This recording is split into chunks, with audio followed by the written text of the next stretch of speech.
Çok büyük bir deprem oldu. Çok büyük bir deprem oldu arkadaşlar. Arkadaşlar her yer yıkıldı, her yer. Şu anda deprem oluyor tekrar. Tekrar deprem oluyor şu anda. Bina altlarından uzaklaşın. Bina altlarından uzaklaşın.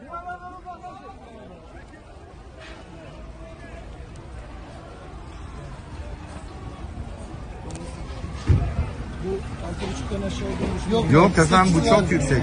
Çok yüksek bu. Başkanım, bu çok yüksek. Çok yüksek bu. Çok yüksek, çok.